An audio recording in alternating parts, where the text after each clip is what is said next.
Update. My own friend convinced my husband that I cheated on him. He kicked me out of our house, and now she finally said she lied. Original post. I, 25 female, don't even know where to start because I'm devastated. She, 25 female, and I were best friends for over 10 years before all this happened. She was my sister, my friend, the person I trusted the most. But to her, I was never anything. Because if I had meant something to her, she wouldn't have stabbed me in the back just because I married a man she wanted. And this is important because she did all this for that very reason. 8 years ago, we met my husband, 29 male, at college. We were in our first year, and he was the assistant of one of our professors. The three of us became very good friends until he and I started dating.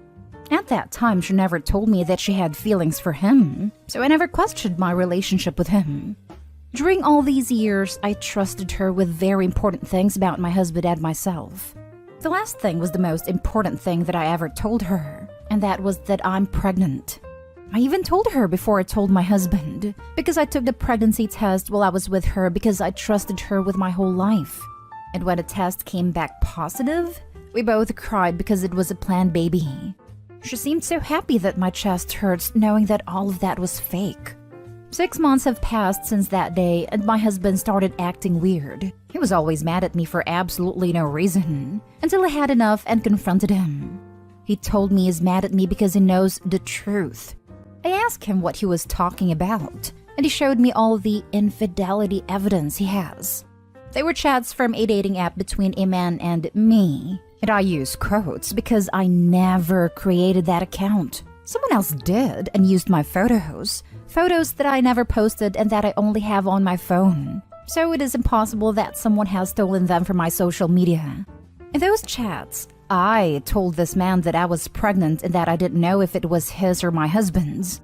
In those chats, I even talked to that man about recent intimate encounters while I was pregnant, and things like that no husband or wife wants to read about their partner. I told my husband that everything was fake, and that I wanted to know where he got those screenshots. And he told me that they are screenshots of my old phone, a phone that I supposedly used to talk to other men. He told me that my best friend told him everything because she couldn't look him in the eye knowing the truth. Apparently, she knew about my infidelities and told him to look for evidence on my old phone, and he did. And that's why he was acting weird the last few weeks. Of course, I told him that my friend is lying, and that she probably used my phone without me knowing to do that. That I never created any account and that I never slept with another man other than him in my whole life. But he didn't believe me. We had a fight, and we called her to confront her. But all she said was that she was sorry, but that she no longer wanted to keep lying to one friend to save the other's butt. We had a horrible fight, but she was calm as a freaking psycho, insisting that I'm a cheater. And I couldn't convince my husband that it's all a lie because the evidence indicates that I'm guilty.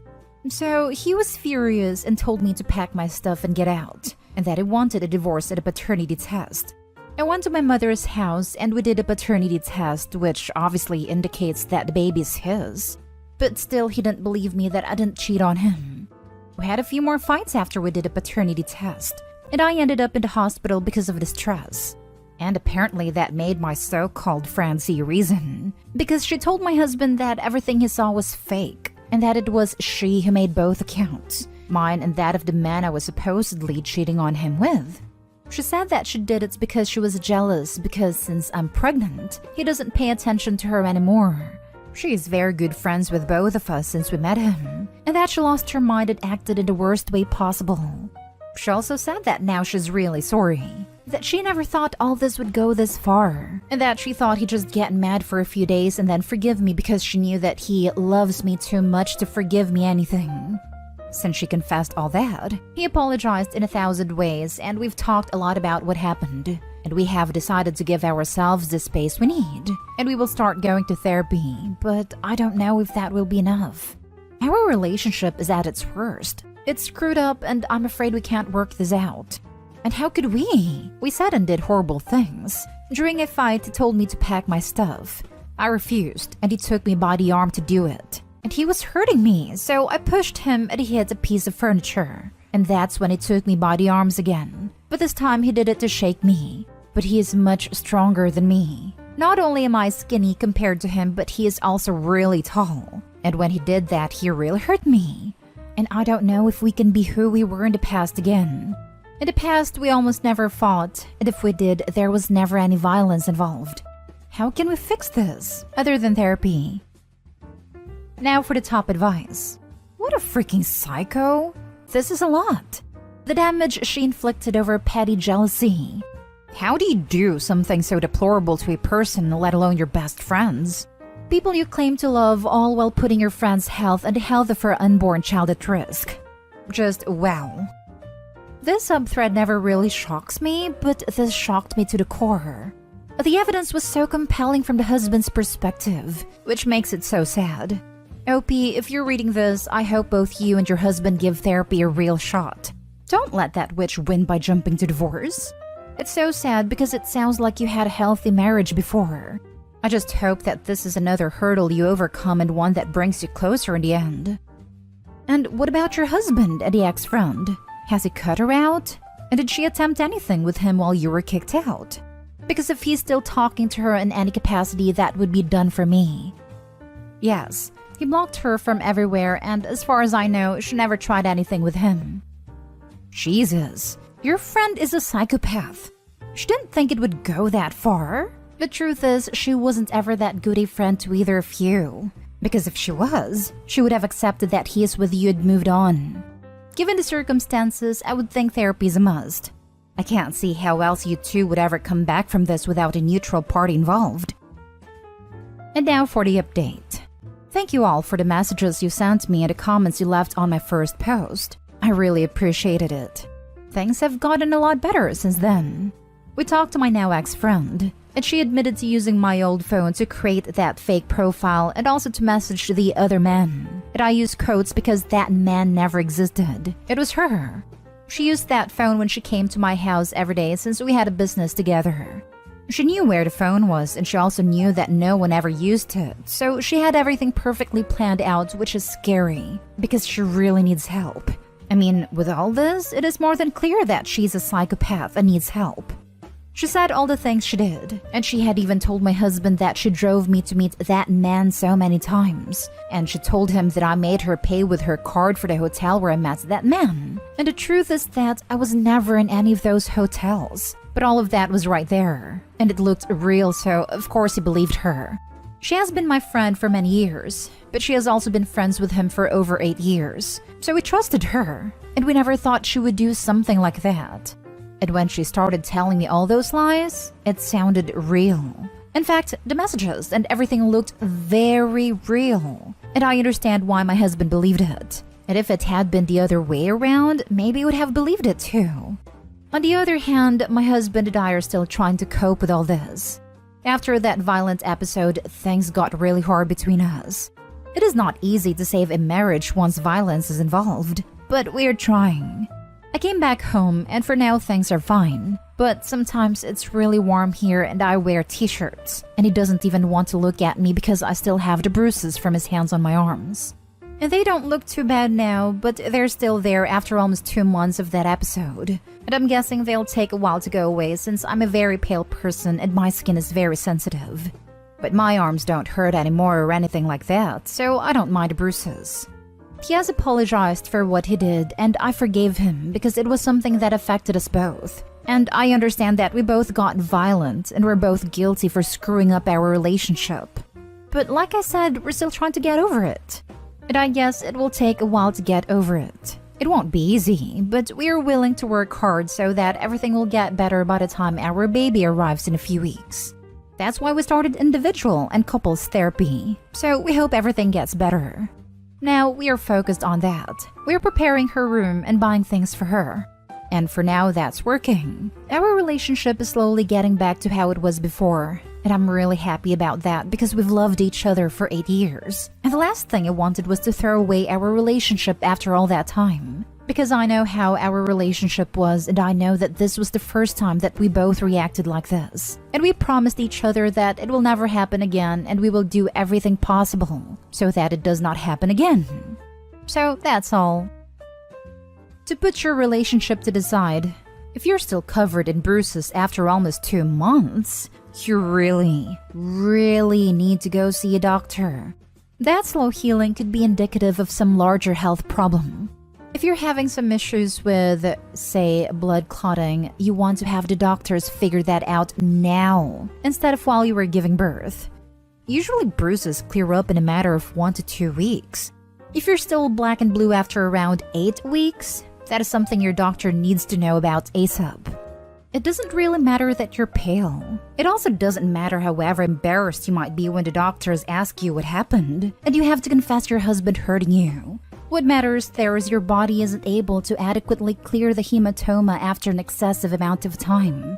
That's important medical information right there. Take it to your doctor as soon as you possibly can.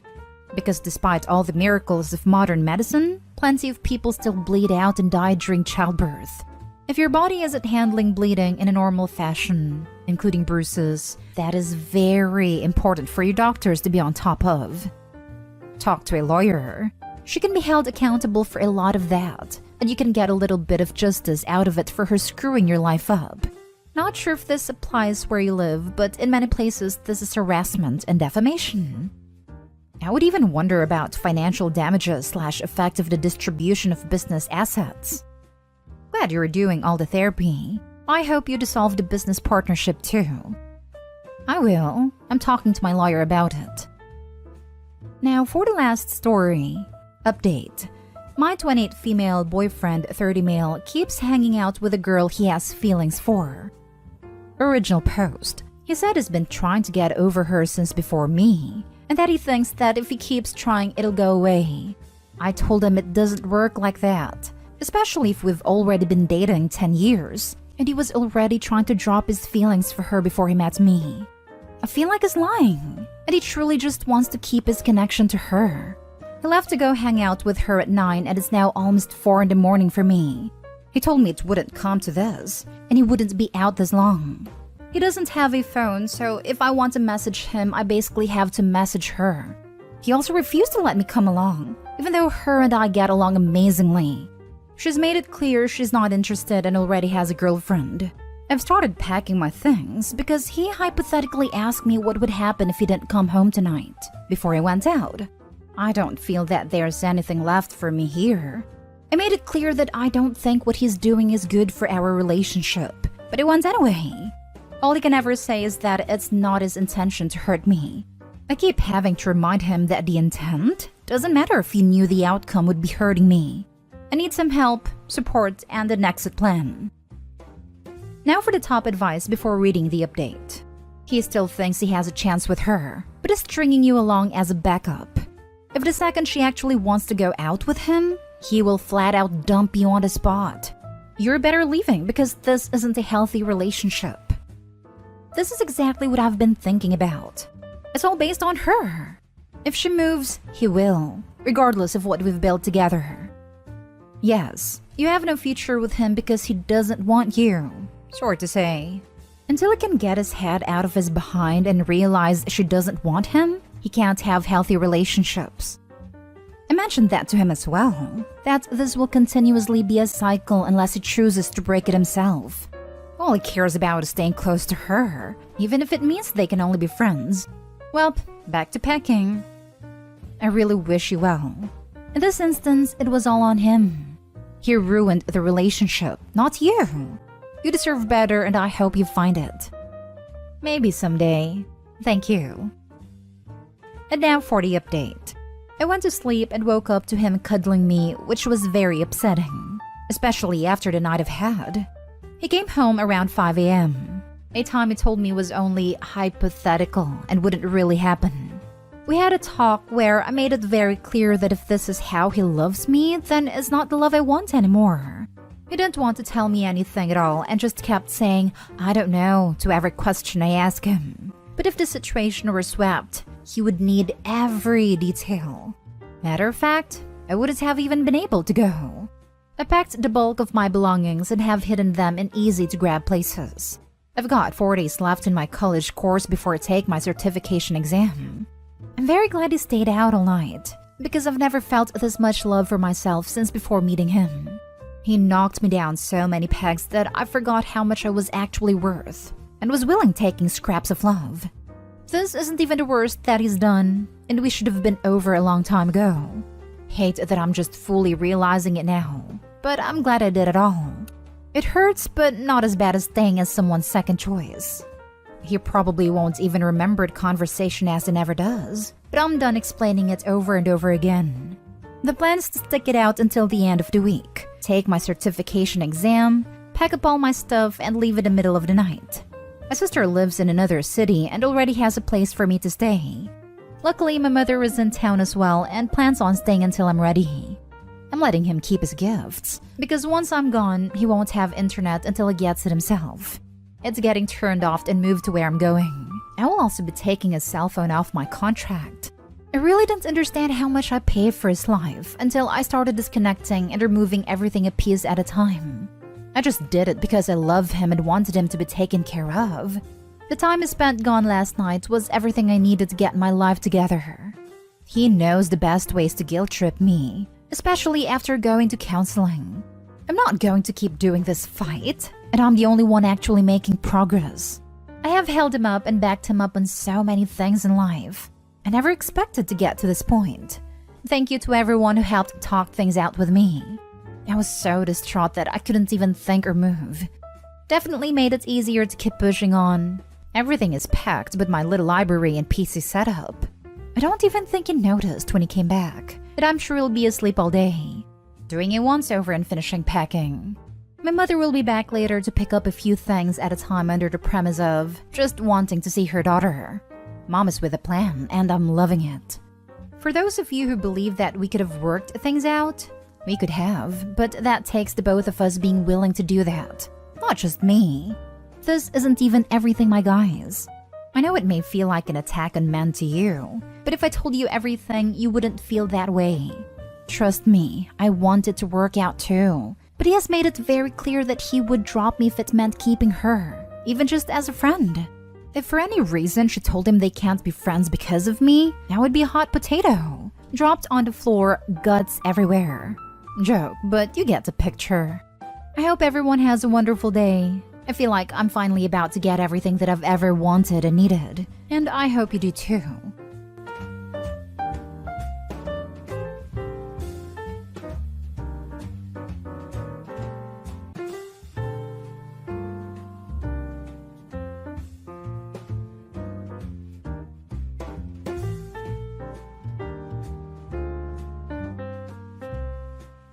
Update. Friendships ended because I won't pay for someone to go on a trip. Original post. Realizing that I had a leech as a friend, and I'm disappointed in myself. Lori always wants to participate, but never contributes. And most of the time, it never really bothered me. Our group of 6 always contributed extra for things, like concerts, weekend trips, and so on. In high school, it was because Lori came from a poorer family than the rest of us, and wasn't able to get a job due to parentification, had 4 younger siblings. Then in college, it was because she couldn't work and maintain her grades without losing her scholarship. Now, she can't contribute anything because she's struggling financially and didn't have the means to save anything. And I got irritated, admittedly because she spends her money in crap ways. I've called her the Carrie Bradshaw group, which wasn't appreciated, but it is very much true in how she uses her income. We've been planning this trip for 4 years. I know it's awful to look at what someone has and judge their finances, but Lori's the same person who had no expenses during pandemic because she was living with me and my great-grandmother. She didn't pay for groceries, wasn't charged rent, still had her job, was getting hazard pay. Lori waited even until it came time to start paying for everything to say she didn't have it. She said this to me one-on-one while we were out shopping for the trip. Her idea. Lori wanted to go to stores that weren't cheap. I asked if she was sure, and she claims she wanted to treat herself. She spent just over $1,300. And then we go to lunch, and she has the nerve to tell me she can't afford a trip. A whopping $2,683 per person for 15 days. Of course I said no, and guess what? She brings in the rest of the group 2 days later, and all of them are on board with splitting her expenses. Translation, they would cover half the costs among them, and I'd be stuck with the other half. Because I make the most money. And saying no means I'm an a-hole. Calling Lori out for blowing half of what she'd have to pay for the trip on crap she didn't need was too harsh and uncalled for. They claimed that she deserved to feel good about herself after the life she had. Like I wasn't raised by my grandparents and neglected by my parents in favor of their stepchildren. Wasn't working through high school and maintaining my grades to be valedictorian. Like I wasn't struggling until I got a good internship because I had to work. Yeah, I'm financially secure now, but why the heck should Lori be rewarded for bad spending habits? They're all upset now because I told them I'd go on a trip by myself. They didn't think I'd cancel it and go through with booking a trip for myself. It's costing me more, but screw them. They want Lori to go on a trip? They can plan one and take her without me involved. Now for the top comments before reading the update. Call it a very expensive life lesson, and now you have shed loads of weight and can find true friends who appreciate you for you, not your income. Your so-called friends will find out soon enough what type of a person she is, and they may finally get it when it is them who have to cough up hard-earned money to make her life easier. Spot on. She's a huge leech who plays the victim. Couldn't have said that better myself. WTF? No. If you can't afford it, don't come. And sure as heck don't let me watch you spend more than half the cost, then tell me you can't afford it. And who the heck are your friends to decide you'll be paying half? No. If they want to cover the expenses, they can. But they can't volunteer you to do it. Why are you still friends with her? Or any of them? We had a friend like this once, and we just stopped inviting her. If my friends weren't all over it, I would have said I'm not coming. Like I said, it hadn't bothered me before. But she moved out last year, claimed she had a better grasp on her finances, and then hits me with this. I'm not going to be friends with any of them after this. Does this mean she didn't pay living expenses for 3+ years? She lived off your family's generosity, including groceries, for 3+ years? Yes, it does, and I'm genuinely angry looking back on it. She lost her apartment just before COVID, and my great-grandma suggested I let her stay until she got on her feet. That turned into her quarantining with us, and she paid no expenses to save up and get a new place. Most people who have some assemblage of character would have offered to pay something while at your great-grandmother's house. For 3 years is astounding. No one lives for free unless you're a child. Good riddance to her. Now for the update a week later.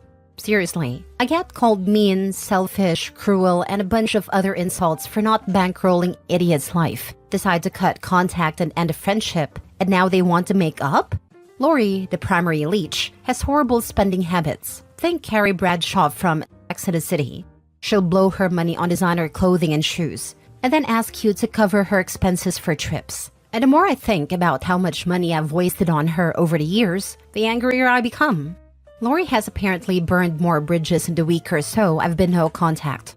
They apparently decided that they can't afford to bring Lori on a similar trip to what I had originally planned for us. It was 15 days split between Portugal, Spain, and Italy.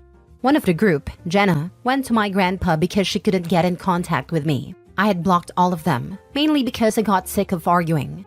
Grandpa told her now wasn't a good time, though refused to give her any details. She came back 4 days in a row until he relented. He called me for her and gave me the gist of things before I told him to send her to the coffee shop I was at. A post for another day because I'm still processing my earlier meeting and know I'll need to vent about it. The meeting with Jenna went to hell in a handbasket. She started by telling me the group had planned a new trip and she knows I'm mad. But canceling on them and then not sharing the agency was really cruel. They found an agency to travel through, but to keep the time they had off from work means they have to pay more. Cheapest they could get was $4,000 a person. I didn't respond, mainly because yes, she continued to blame me for their crap, like it wasn't their fault I canceled and stopped talking to them. When I told her that it was their fault, Jenna agreed that it was. She revealed that they tried to talk Lori into returning everything she brought so she could contribute her part. In her words, they can't afford half the things I can. Jenna personally believes that Lori's need for designer things is because of me. I didn't snap immediately at this and let her ramble about it. I know you don't notice it, but you're always wearing nice things and spending money on nice places. You're always buying expensive makeup, getting your nails and your hair done. She just wants that lifestyle too. It is like you're rubbing it in her face. All of us are at fault. And yes, I do spend my money on those things. But as I told Lori and now Jenna, I can afford that lifestyle. I budget for those things. I thrift shop and a good number of my nice things are secondhand. Yes, I put a lot of effort into my appearance, but I also live below my means. I live in the house my great-grandmother owns outright and pay utilities, shop in bulk and local markets for food, and have good insurance that covers great-grandma's medical expenses. I, again, thrift for my nicer things, or save for them or wait for a sale. I have enough in my lost my job savings account to last a year. Yes, I have savings account just for that, and continue to add to it from every paycheck. Everyone that knows me are aware of how I can afford what I afford. I don't make an effort to hide this. However, it is not my fault Lori refuses to be smart with her spending. I said all of this to Jenna and she had a nerve to cry. She said not everyone can have that type of security and unlike me, they can't afford a last-minute trip. And Lori especially couldn't. I cut her off when she started on Lori's sad childhood and just let her have it. I told her she was fixated on my finances and lifestyle, but that wasn't my fault. She and the rest of the group all have decent careers. They all had better safety nets than I did, and it made them complacent. I didn't have that. Yes, I was middle class growing up, but I wasn't as well off as them. Yes, I had a grandpa who would spoil me, but it wasn't to the extent they think. I still drive his old Impala. I had been the first to get a car in our group, right? Because his eyesight was going bad. He couldn't drive me around like their parents did.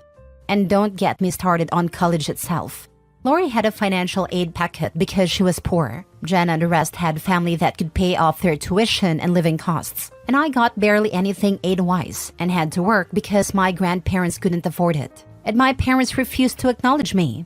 If I hadn't landed an internship turned career that paid off my education, I'd still be in debt. Jenna kept crying and I told her to stop, that I'm sick of them and they're crying. I threw her getting cut off by her parents in her face, told her that it was because she's a financial leech, just like Lori, and that was her problem. I'm sick of them acting like I'm the problem, and I was done listening to her efforts to villainize me. Rather than whining, maybe she should think about why her parents cut her off, and why I am also cutting her off, because she likes to blame everyone and everything for her failures. I shouldn't have said it, but I did. You got kicked out for stealing someone's essay. You wasted their money, and I damn sure won't let you waste mine. Grow the heck up, and don't even bother my family again. Then I left her there crying. Not my finest moment, but seriously, what the actual hell is wrong with people? She spends $1,300 in clothes in front of Opie immediately before saying she had no money for the trip? Delusional. But you don't understand. Lori had a tough childhood, and it's really Opie's fault for buying nice-looking second-hand clothes that Lori must spend thousands on designer clothes to one-up Opie. And since Opie doesn't spend all of her money as soon as she makes it, unlike Lori, that means Opie has money to pay for others' vacations. Why won't anyone think of poor Lori? You hit the nail on the head. Lori just had to keep trying to one-up Opie because she thought that's what Opie was doing to her. Not realizing that Opie didn't think of Lori when getting herself something nice. Opie was thrifting and minding her own business. Lori couldn't understand that. When she grew a spine, she realized that her friends were with her for a lack of spine. I'm not surprised. People don't like getting called out for mooching.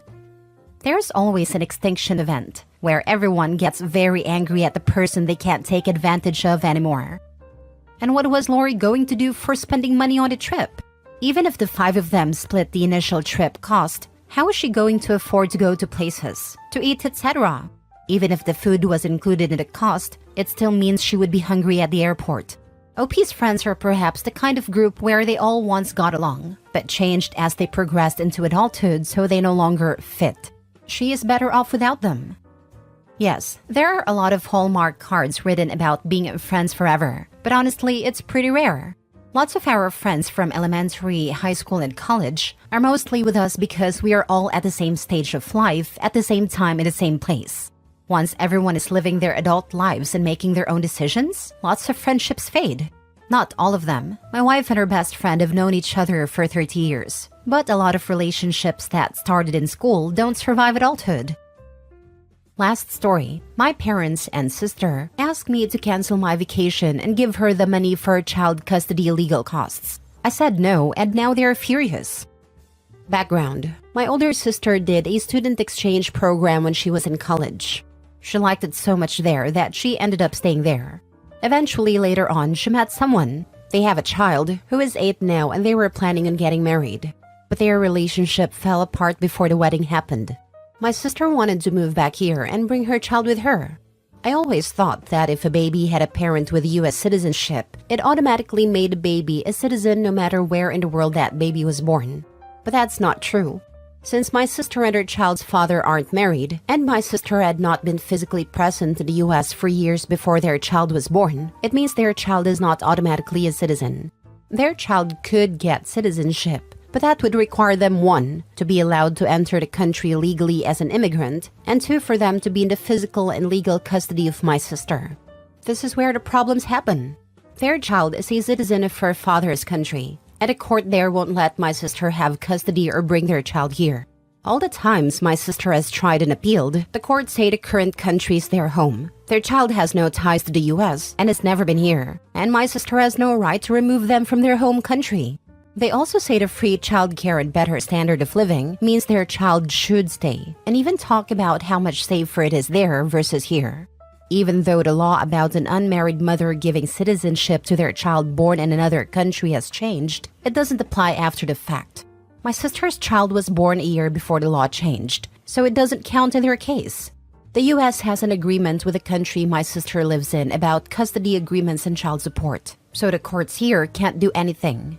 My sister has tried going to court and then appealing decisions both here and in the other country. She has hired lawyers in both countries. She has gone to politicians in both countries. She's had all kinds of consults with experts in international law. And no matter where she turns, the law is against her. And her ex says their child will not ever come here until they are 18 and can decide for themselves.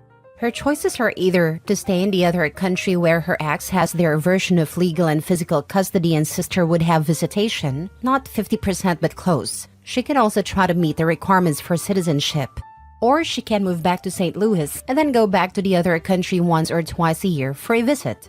To help my sister pay for huge legal bills, my parents remortgaged their house. It was basically paid off, but now they're underwater on it. They gave her their entire savings as well. My mom didn't work after my sister and I were born, but she's had to get a job as a cashier because of my parents' financial situation.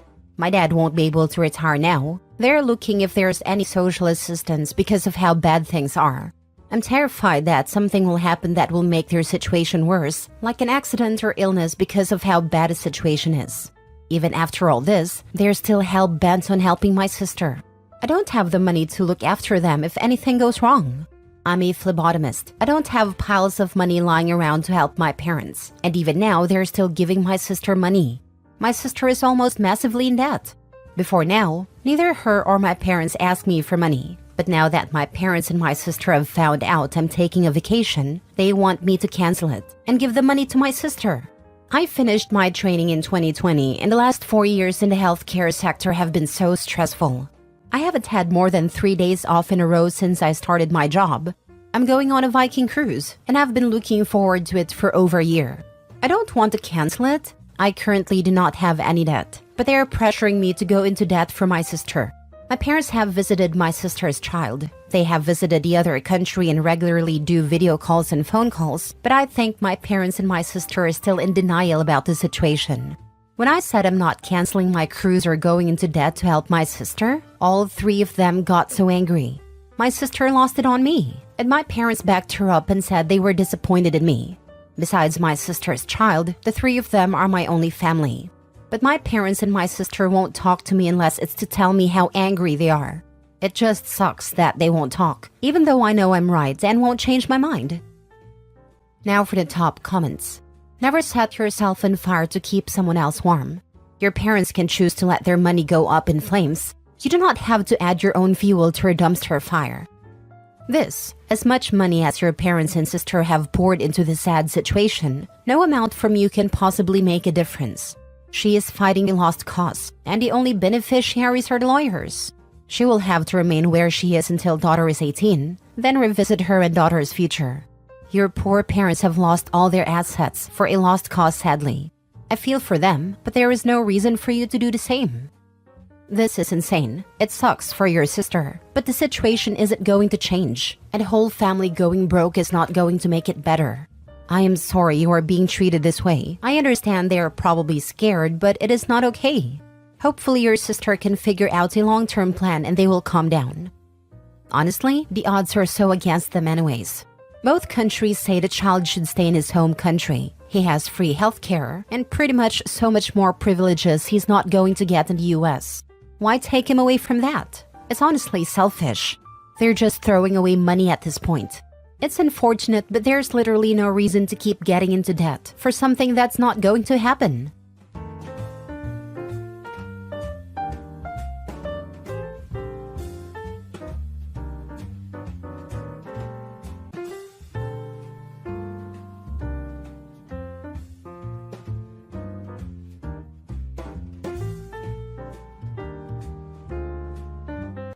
I didn't react the right way to my husband's pranks and now our marriage is not the same. Original post. If you think we're young, then think again.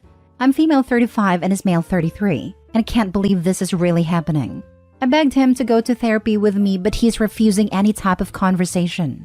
About a month ago, while having Sunday breakfast, my husband left his iPad on the counter when I was doing the dishes and went to the gym. Now that I think about it, he went out of his way to draw my attention to the iPad the whole morning, placing it on display and leaving it wherever I was. Now I know why. When I was loading the dishwasher, he got a text and a picture of naked female torso with a caption, "You missed this?" The number belonged to Eve. I froze in my tracks. We've been married for 2 years and we have 2 children together, male 5 and female 3. Against my better judgment, I started looking, and there was this full conversation for over a week. He was cheating on me with his Eve. I can't describe the amount of pain I felt, and I ran to the bathroom vomiting and crying. Anyway, when he got back from the gym and asked me what's wrong, I just handed him the iPad and told him that he has gotten a text from Eve and that I needed to go out for a walk if he could stay with the children. He said okay. I went for a 3-hour walk. He texted me multiple times if I was okay and I said that I was fine, just needed a walk. I don't remember crying this much my entire life. When I got home, I told him that I knew about his affair and asked him how we're going to do this. Do what? I told him that we obviously can't stay married, but that I needed to know how we're going to do this with the least damage possible to the children. I told him that since he has his parents living nearby, he could move out and let me stay with the children for now until we're separated. He says, "Is that really all your reaction? Are you freaking serious right now?" I just looked at him all puzzled. What did he mean by this? I told him that I couldn't discuss this now because I was exhausted. He started yelling that I was so careless and cold. My reaction to his infidelity wasn't a proper reaction, or at least not one he expected. He then shoved the iPad in my hands and asked me to call Eve. I refused and ran to our room because I couldn't believe how cruel he was being, wanting me to call his mistress. Effing call the number. So I did. And the number belonged to his friend and he was laughing on the other line saying it was all a prank. It took me a few moments to get it, but then I started crying. My husband was livid at the way I handled the prank. He was disappointed that I didn't care enough. I don't know what he wanted me to do. He couldn't explain what he expected me to act. He just yelled that he didn't expect this. Now, a month later, he's still so cold and distant with me. I tried to apologize and explain that I was hurt, but shocked because that wasn't him. I tried to explain that I just didn't want to hurt our children. I told him that I loved him so much, and that if that was something true, it would have broken me. It did for the few hours I believed the prank. But he thinks I'm too cold and apathetic and my reaction was abnormal. So now he's cold and apathetic towards me, and I think this whole situation is abnormal. Now for the top advice before reading the updates. Hey man, remember the time we convinced your wife you were cheating? Yeah, haha, had her good. She was crying and screaming and vomiting. Silly witch. Yeah. Still see the kids? Nope. This is literally the stupidest husband in the world. What a complete idiot and an a-hole. He enjoyed seeing his wife upset. I would exit this relationship very quickly. This almost reminds me of that story about the husband who put slugs into his wife's food because he enjoyed torturing her.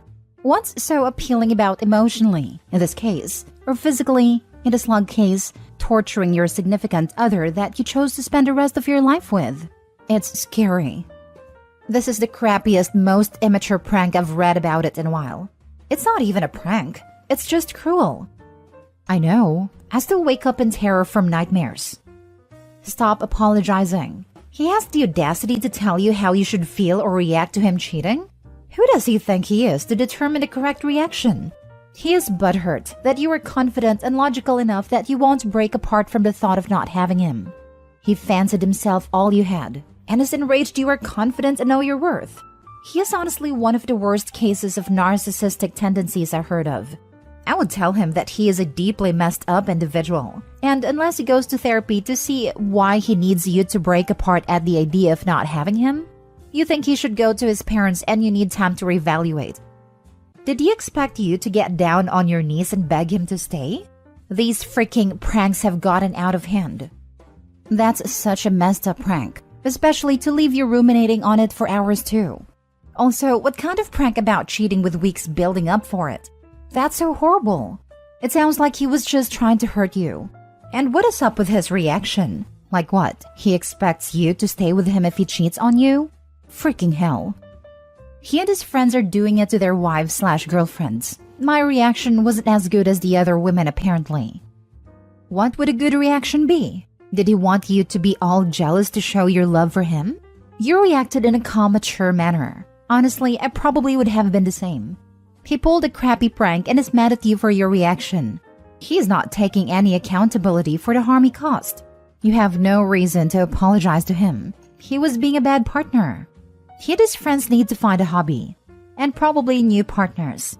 This is so low. I am so sorry this happened to you. I am enraged on your behalf. He's actually lucky.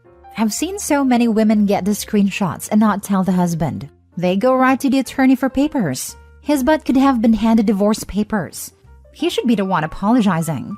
He probably won't, as he's too immature to even see how harmful this was to your trust. That even as a joke, you still had the same gutted reaction. You got physically sick thinking about you and your children's future. You can see a therapist for yourself. Maybe he'll come to one of the sessions. First update. I don't know why the apologizing part is being taken out of context, making me out to be a weak woman with no self-respect. I'm not apologizing nor begging. I apologized, and not because I thought I did anything wrong, but because he was hurt by my lack of emotions. I explained to him that my lack of emotions came from shock and not indifference. He did not buy it, and that's where we are now. Also, the fact that I answered truthfully about my husband never acting this way before and was downvoted because of it. I'm not saying that because I'm being a victim of brainwashing, but because that's the truth. I'm not defending him. I'm trying to be accurate in case someone actually wants to help me. I need all the facts rather than just cast judgment based on their own experiences and assumptions. This is the first time we hit a dead end, it seems, in our relationship. We have always been a loving couple, and if I was a weak, manipulated, mistreated wife with low self-respect, I wouldn't be planning separation and divorce the moment I thought he was cheating. I won't be engaging with the negativity anymore, and I honestly regret opening up to strangers just to be attacked. I'm thankful for the support from the majority, but I hate the feeling that I need to agree with BS assumptions or I'm being defensive or an apologist. I'm not deleting this post in case someone somewhere can benefit from it, but I'm done here. Second update. Hi, I decided to make an update after all, mostly out of respect for all of the people reaching out asking for one. I will make it private, however, because honestly, as much as I appreciate the enormous response, it became overwhelming for me. I couldn't read all the comments, and a bad one stuck with me more than I want to admit. I never considered myself weak or stupid or as easily manipulated as I was portrayed. This morning, before my husband dropped off the children at daycare and the dogs at a dog center, I asked him to talk to me. I told him that his treatment of me for the last month wasn't sustainable and that I have given him space long enough. But now he has to do something. Talk to me, try to find a solution, or set me free. He asked me to meet up with him for lunch because we were both running late for work.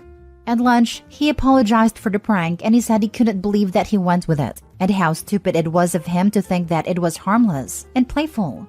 He said that he had been feeling miserable about it and so guilty, but that he has never felt so worthless in his entire life. I showed him how disposable he was to me and how easily I could believe something this horrible about him, accept it, and make plans to move on within hours. Even if I have cheated on you, you showed no sign that you loved me enough to at least ask me why. If the roles were reversed, he would have been angry. He would have confronted me. He would have asked me why, who the other man was, what it was that he, the other man, had that he didn't, and so on. I told him I was thinking all of these things, but I had other priorities, like the stability of my children's family life, and I heard it would cost them to have divorced parents. Because he knew me well enough to understand that I would never forgive a cheater. I pushed away my anger and feelings of disappointment because all I was thinking of was how we could provide our children the best life with 2 homes. I was eventually going to process the anger and hurt. I knew I had all the time later for grief and rage. So, he told me that he wanted to move out to his parents, but that he wasn't sure how to manage without seeing the children every day. So, I suggested that he could pick them up from daycare every day since I work later than him. I could pick them up from my in-laws after work. I also suggested that we could split the weekend. He was silent while I was planning. He then said, "I love you," and kissed me and hugged me for a long while for the first time in weeks. When I got home after picking up the children and the dogs, he was already gone with his clothes. He texted me around 11 p.m. saying that he couldn't believe that I was doing it again and that it was done. I called him and he told me I was, again, a matter of fact and unemotional.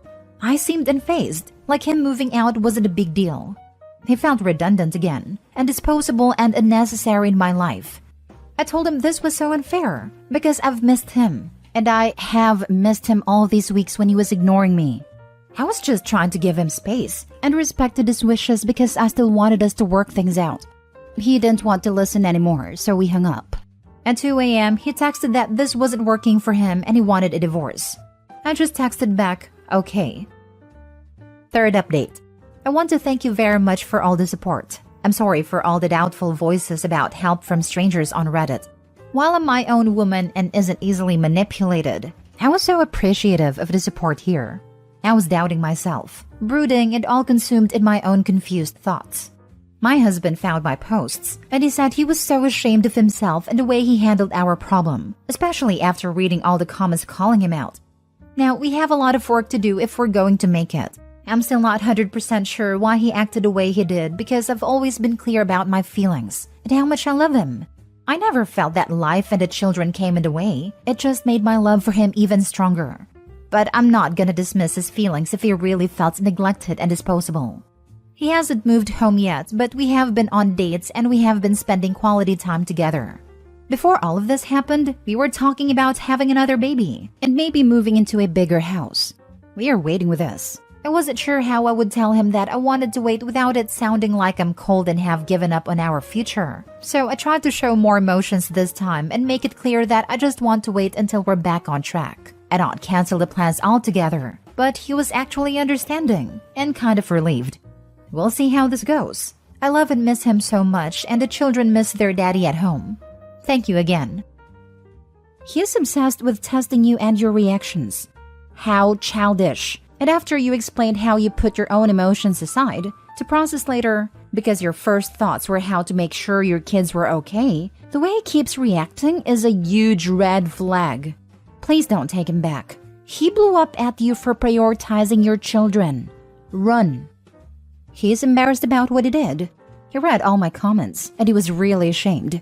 Odd, because I told him everything I wrote here, so I don't know why it's made more impact on him seeing it in writing. I've asked him whether he's jealous of our own children, and he said maybe, but that he regrets that too, because he's ashamed. This is the heart of the problem. He is insecure, so he is constantly testing you. The problem, as far as he is concerned, is that you are the emotionally mature person in the relationship. So, he tests to get an emotional reaction from you that would reassure him that you really do care about him, but you respond with logic and reason, setting emotions aside. This comes off as cold, distant, and uncaring to him. Let me guess, his family of origin is volatile with lots of spectacular fights followed by magnificent makeups. Yes to the last part. His mom is very hot-headed, but she was very understanding when I told her my version, and she gave him a scolding. His parents are very good people, and they love each other deeply. There you go. I'm sure they are good people. They've also taught your husband that a loving relationship is a volatile one. One shows one cares by fighting, and getting angry and upset, and then making up. You are more emotionally mature. You can hold on to your emotions, set them aside, and deal with problems with logic. To your husband, who expects anger and explosiveness from loved ones, your response appears cold and unfeeling. He flat out told you so. Counseling would help. I don't want him to move back home just yet. The time frame is when I start trusting him again. He is troubled, and I want him to get to the bottom of why he's so troubled before I let him completely back in my life. And he must understand the pain he put me through. Last story. My wife resents me because our life isn't like the social media she watches. Basically what the title reads. My wife is obsessed with TikTok and Instagram. She follows these influencers who appear to have crazy lives where they travel the world and have huge closets full of clothes, and everything seems so perfect. I see my wife just staring at their posts looking depressed, and I've begged her to just take a break from it, and she won't. Now, my wife and I aren't rich by any means, but we are definitely comfortable. We both drive nice paid-off vehicles, have zero debt, have a roof over our head, renting, and have a pretty fat nest egg in the bank, as well as a nice Roth. We never go without, and she's able to shop constantly and has all she needs, but it's never enough. We have been married for a little over 4 years, and we have traveled to many different states that neither of us have been to, and have always thought they were fun vacations. Well, cut to last week. She randomly goes, I want you to take me to Paris. And I said, maybe one day. The world is kind of crazy right now, and I wouldn't mind waiting. And she replies, my broke friend from work is getting to go to Europe. Yet you refuse to take me on any fun trips. I knew I should have traveled before marrying you. And then tells me of all the influencers who she watches that get to travel for a living, while we have a boring life. I'm not sure why, but this broke my heart. I try so hard for her, and plan weekend getaways and vacations, and surprise her with nice gifts, and she acts like she regrets marrying me. I'm only 25 and she's 23, and we have the rest of our lives ahead of us. I don't know what to do, but I'm tired of never feeling like I'm enough. I've told her how I feel, and she told me that I need to man up and quit complaining, and that I'm a sensitive child. I love her, but fear that divorce will be my only option. I can't live like this forever. Now for the top advice. I love her, but fear that divorce will be my only option. I can't live like this forever. You may be right. I find myself wondering how old she is, and how she's so susceptible to influence like this. She's 23, I'm 25. Lol, there's your answer. You guys are very young, and it's completely normal to have wanderlust at that age, and feel somewhat caged by the lifestyle you have. However, I agree social media is very toxic in regards to this. How about you guys do a few backpacking trips together in Europe or South America? You don't need to be staying at Ritz in Paris, but you guys can stay at cheap hostels/hotels and have some interesting adventures that it sounds like you can afford. It could scratch your wife's itch for travel, brings you guys closer together, and spice things up with adventure. I want to, just not now. I just feel like everything is on the edge in the world. I also feel like I would be giving in to her immature whining if we went right now.